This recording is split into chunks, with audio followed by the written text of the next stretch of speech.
Why the Failure is sponsored by Verisurf Inspection and Measurement Software. Stick around after the episode to learn more.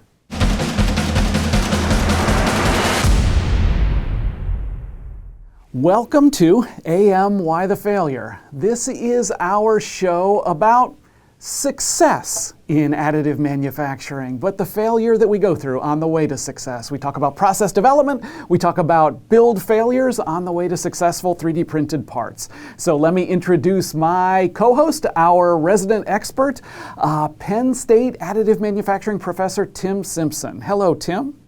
Hey, Pete. Great to be here.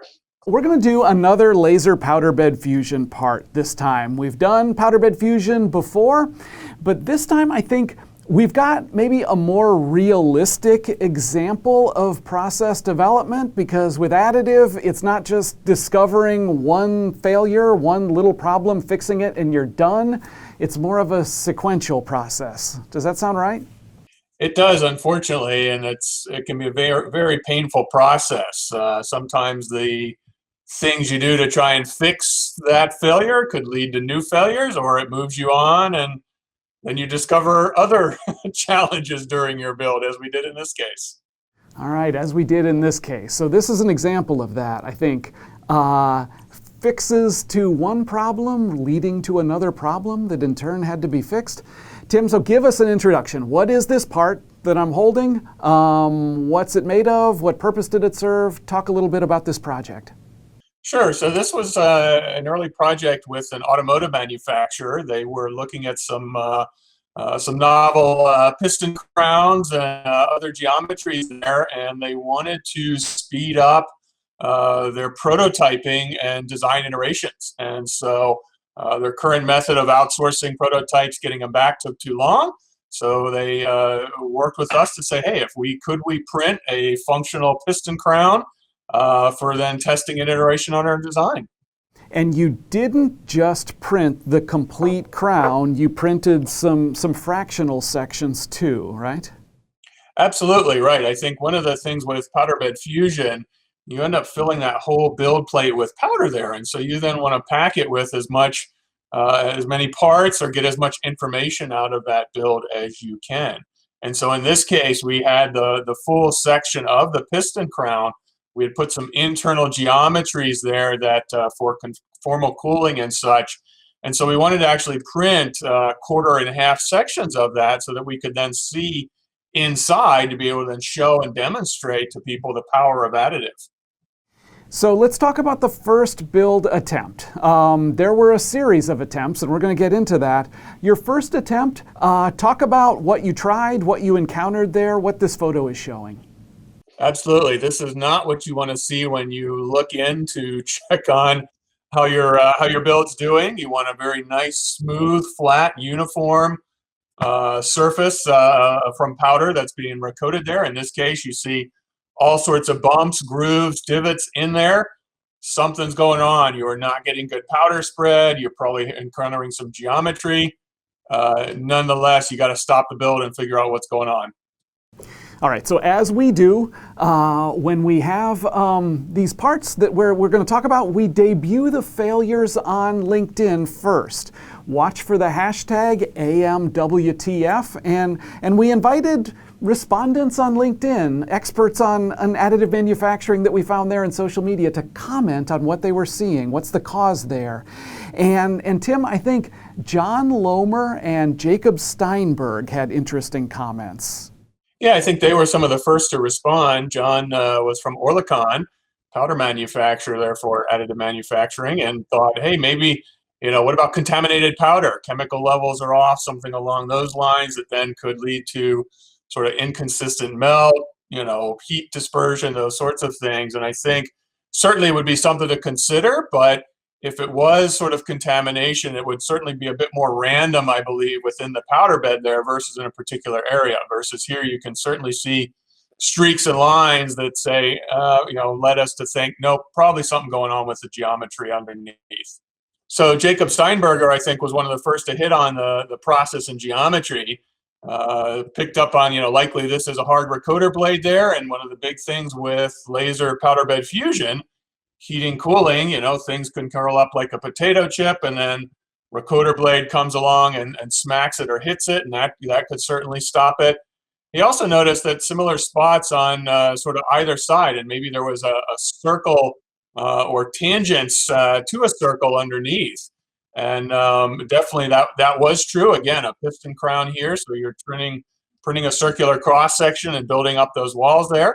So picked up on that and diagnosed it correctly from the bumps and ridges that were seen in the powder layer there as well. All right, so those answers got real close. Who got it right? I think for this first one, Kevin Kwiak from Keselowski Advanced Manufacturing got it closest. Delamination there caused by the large streaks, unfused layers that were going on underneath and being swept or hit by the rotor blade that was then jamming, on the next part there within the build, and that certainly is what caused us to stop it. And again, this is the first thread. More threads in social media are coming. But as part of the comments on this one, Bob Markley was back, and he's made appearances in various previous episodes, and he made an interesting comment that kind of as an aside points to how young additive manufacturing is as a production process. Yeah, I loved how Bob's comments throughout the series that we've been doing, but in this one, actually calling out the need for a specification for failure terminology. I think that was something indirectly, Pete, that came out of this, as you said, is people have sort of different names or refer to these failures in different ways, and there is not a standard set of terms for this type of failure or that type of failure in powder bed fusion, let alone any of the other processes that are out there. So as Kevin Kwiak rightly identified, it was the support structures. So Tim, what did you do and what happened next? Well, so the obvious thing is to get rid of the support structures. So here we were trying to, the skirt of the piston came up above the lowest layer. Essentially, it extended beyond that. So we just dropped the skirt all the way down to the build plate to really anchor it there. It meant a longer print time and more material, but now hopefully it would have avoided that failure. So we opened up a whole other thread then in LinkedIn under the same hashtag to talk about what we're seeing here, what happened next. Of the responses that started to come to this thread, were there any there who came close? Yeah, Michael Cook from GKN Aerospace and Greg Paulson from Xometry immediately picked up on the problem here. We removed the powder in this image, and you can actually see the support structures here, some of which, as Greg said, timber, fell over, the tree-like structures, the diamond shapes that Michael Cook pointed out, those that were running sort of perpendicular to the rotor blade. Essentially, they were the 45-degree angle that was underneath those was not enough to resist the rotor blade as it pushed the next set of powder over, the next layer of powder there, and knock those off in that particular direction versus those that had a wider interface to it, wider exposure to it, were stiffer with the direction of rotor travel. And so both of these two had picked up on that and even suggested perhaps instead of a hard rotor blade, perhaps moving to a soft rotor blade. All right, so we're getting close. We're getting very close. Tim, one more photo. Why don't you show us what we're seeing here? In this case, we're showing our next failure. So we had eliminated the support structure issue. But now as we were building up the geometry, we ran into a case where the overhang angle, which was on a 45 degrees and should have been, self-supporting, ended up colliding with the rotor blade. And so both the quarter section and the half section, if you notice the difference in height, the quarter section hit sooner, so we had to stop that. We were able to get a little bit further with the half section, but eventually that got damaged so much that we had to stop that build as well. And so here we were again, corrected one problem, thought we were good with our overhangs being self-supporting, but in the end, those caused the next series of failures here. So actually, in this case, it was these fractional parts that you created that were causing problems for you. You mentioned earlier how you've got a whole plate to fill, a bed full of powder, and it's useful to put more parts on there that give you all the information you can. But in some sense, you made it harder on yourself by doing that. I think under this discussion thread, Ryan Kircher and Stefano Scaramuzza. I think both of them picked up on that. They did, in fact. They noticed that, again, now with some of the angles and the orientation with respect to the recoder blade here, deformation around the edges as things get hot, heating and cooling. What you end up as happening here is you, even though you're on a 45-degree angle, sort of a thick to thin transition doesn't necessarily allow you to, actually a thin to thick transition, surprisingly, didn't allow you to dissipate heat quickly enough. You started then getting some deflection there. It was even worse in the corner section. And so Stefano referred to it as the thermal ballast, essentially having a little less volume there to help dissipate the heat and provide, in this case, some extra rigidity to the structure to withstand contact with the recoder. The quarter and the half sections, neither of them were able to do that, versus the full section, again, being a complete circle in this case, was able to avoid that particular failure. So they were talking about the recoder blade, which is the blade that sweeps across the powder bed to get the powder layer flat for building each successive layer of the part. Was that the answer? Was the recoder blade the answer? Well, we thought about that, and so we switched out to use a brush, carbon fiber brush, instead of the hard recoder blade.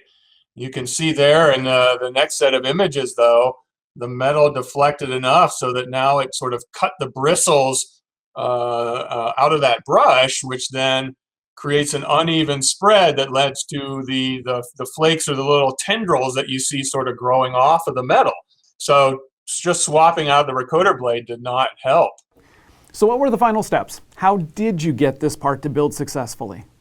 Well, we certainly scratched our heads a lot on this one. The initial piston crown that we had built for them had no failures, printed multiple ones. We sort of went back and looked at the cascade of failures that was going on here. And one of the things that we realized was very similar to what Ryan Kircher had suggested.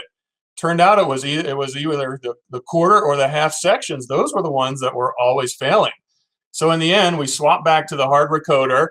We eliminated those extra sections from the build and just printed out the one piston crown, the full round circumference and everything. And it turned out that worked just fine once we had made that change to the support structures. Removing these fractional pieces is what really helped you, and again, you made it harder on yourself when you decided to include those challenging parts in the build. And maybe the larger takeaway there is you're not just building a part, it's all the parts in the build affect all the other parts in the build, and that's got to be part of your thinking too. Absolutely. We talk about sort of, your natural tendency is try and pack the build plate as fully dense as you can, use as much of that powder. But to your point, you do need to also think about, well, what if this part fails, or what if this does over here? What's upstream? What's downstream? What's connected to them? It's going to change, layer pass times and all this sort of stuff as between that. So it's not there is no easy solution when it comes to trying to move these parts into production with additive manufacturing. So I guess we leave it there. Successful build. It took a little while to get there, and members of our audience out there pretty much knew the right steps to take and the right choices to make to get us to success. Tim, thank you for sharing this part with us. Thank you for sharing all these parts we've gotten to talk about on this show and all the lessons you've learned.